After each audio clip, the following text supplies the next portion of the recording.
And welcome back. We are now at part 4 of this week's new comics bitches. So let's get into DC. Okay, so what do we got this week? We got Aquaman number 8.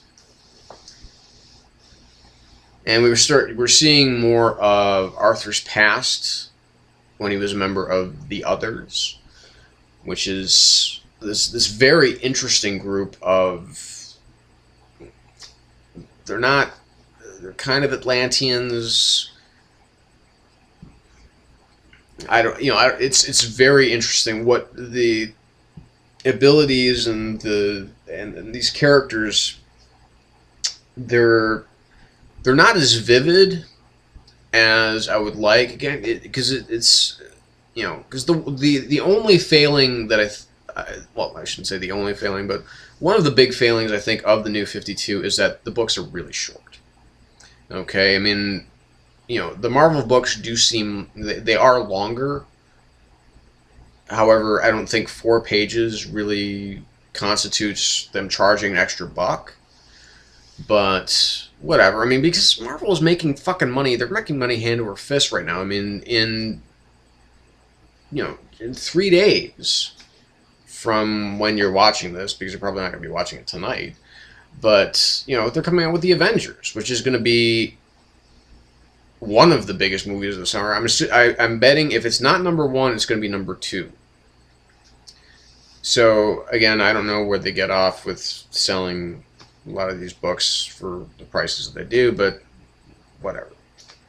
Anyway, so, but then DC is kind of heading up the some of these books they're too short, and I think that can be hard too, because they got to jam a lot of story in there, or they have to make some little make it a little herky jerky for some of the other stuff. But anyway, moving along. So. And I'm really liking this, kind of glimpse into the past of Arthur, and his whole, basically going against Black Manta, and what's going on there. That basically there's he goes a little bit on this, we go on this little trip through time where we follow him, and we're seeing him fight alongside the Others, and he's ready to let an entire village of people die just so that he can keep pursuing Black Manta. But the rest of the Others, they won't let it happen. So we've got some really interesting characters here. We've got this character called Prisoner of War, who has these like gold chains, and he's got like dozens of dog tags around his neck, and he's got a like a shroud over his head, just like this like, it's not a mask, because it's just like this piece of cloth just covering up his face. And so, I mean, he looks like a prisoner of war. And so the name is pretty on the nose, I guess. But anyway, and they're a pretty badass group, and we can really see how much Arthur hates Black Manta, that he's willing to sacrifice innocent people to get whatever vengeance he feels extracted about this. Now, of course, this still has a lot to do with Dr. Shin and what's going on with him, and how he might have had something to do with the deaths of one of the Others. In which case, he's definitely not. Things aren't looking good for him, and we've got a really solid. I keep wishing every time I read this book, I feel like I just. Why can't Jeff Johns' other stuff right now be this good? Because basically he's putting the kind of time and concentration and talent into writing Aquaman that he was when he was writing Green Lantern. Which is why Green Lantern right now, to me, is kind of sucking, and Justice League is just, it's so phoned in, it's not even funny.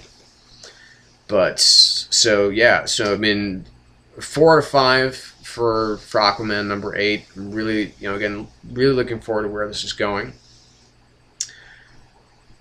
American Vampire number 26. to me, it's astonishing to me that this book has actually even run this long. I'm not saying that it shouldn't. Don't get me wrong, okay? Because it's fucking Scott Snyder, and anything that the fucking guy does is pretty much instant gold. But it's just that a book like this doesn't seem like it would be incredibly successful. Now, it does have, of course, the benefit of being a longer book since it's Vertigo and having, you know, a $2.99 price point. So, and he's allowed to do more with it. So basically, what we've got here. So by all rights, this is a book that should have been canceled. There's no superheroes in it. There's, you know, no quote unquote great name artists in it or anything like that. There's just solid fucking talent, you know, issue after issue. So we've got here, we have the introduction of Calvin. It's 1954, and so we're, you know, still kind of in where we were with Travis Kidd, still kind of in that era, but this is a little bit different. You know, Calvin is he's a black man. He's in Alabama. You know, in 1954, not the best time for a black man or you know, anybody who's black or minority to be in the South. And he's also a taxonomist, which is a study of the identification of things. So that comes into play, of course, throughout the book in certain ways. And he is also one of the vassals of the Morning Star, so he's working for them, but he also is the third, you know, that he's aware of, only the third of the American vampires. Because we had Skinner Sweet, we had Pearl, and now we have Calvin. And Calvin, he was in Korea at Chosin, bad place. And he's come back to this town to basically see his brother, who thinks that he's dead, sing in this integrated doo-wop band. And, you know, things go from kind of casual racism to worst. And, of course, the people that he thinks are his allies are actually his enemies, and the people that he thinks are his enemies are really his allies, except for the beginning, where there's some very overt racism.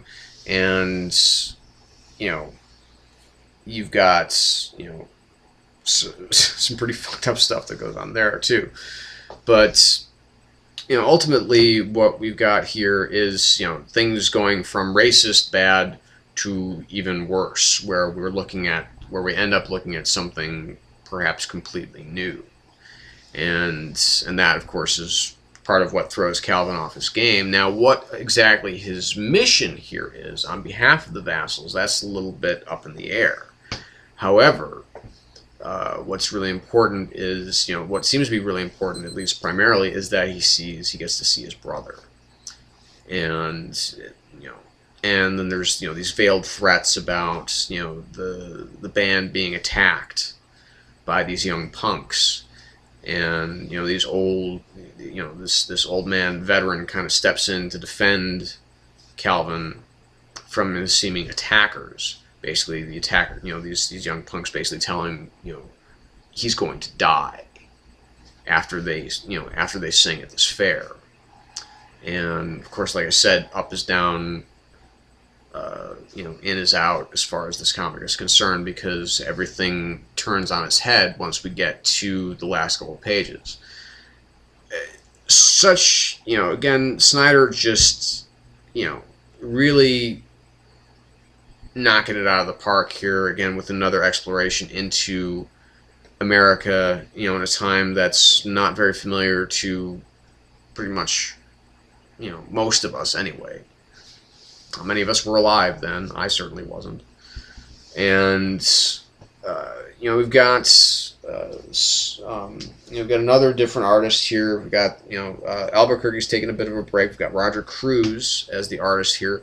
His art is really interesting. It's kind of a mix between Albuquerque's art and Norm Breyfogle, it felt like at certain times, which I think, you know, you can't go wrong with kind of looking like both those guys. So really solid artwork, and I think that one of the things, like I said, that's been so interesting about this title is how it keeps taking us through the years and taking us through these different eras of time, and how it keeps introducing us to something new and new ideas, and how America has been progressing.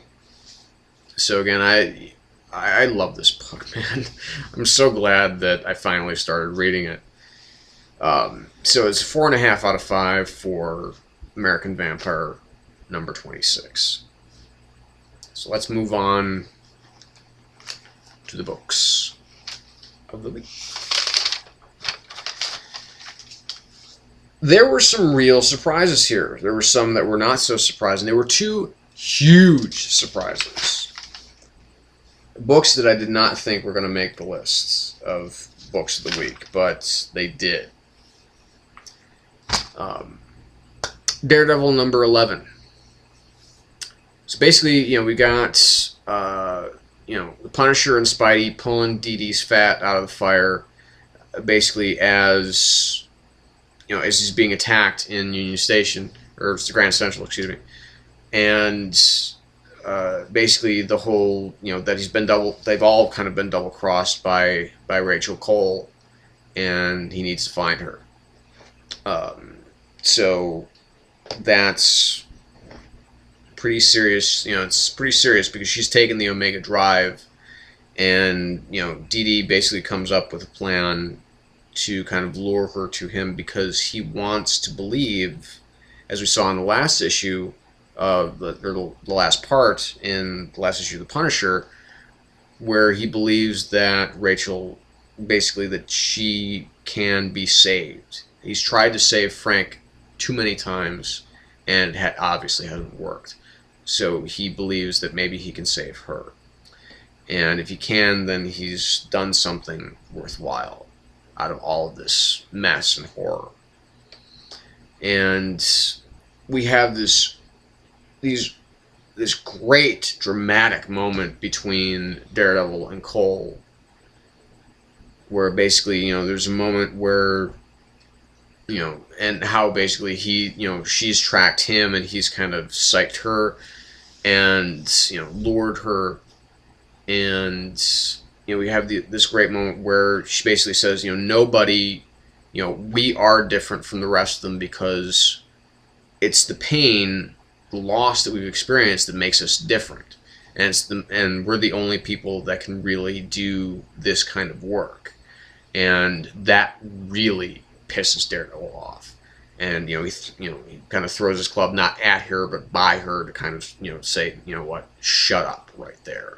Because that's an insult to every cop, every fireman, every person who's ever served in your precious military that has, that's taken that oath to protect life.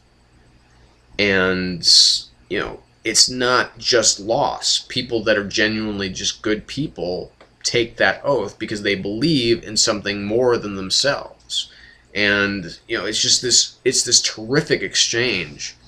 And just the exchanges all around, because Wade has such a great handle on these characters. And that was proved, by both Wade and Rucka in the first issue of the Omega Effect and Avenging Spider-Man. It came through again with Rucka's command of these characters, with help from Wade, and and with help from Rucka, we got really good hand. Now Marco Checchetto, I didn't know he was going to be doing the artwork on all of these issues. And it's been fucking fantastic. But what was really kind of the most fascinating moment of all to me was that this isn't the end of the Omega Drive saga. Basically, this whole thing, as it turns out, was kind of just theatrical. He wanted to, Daredevil wanted to put a target on himself. So as long as they're chasing him, maybe AIM and Hydra and Black Spectre and all these other groups, they won't be going after, as long as they're going after each other, maybe they won't be going after the innocents.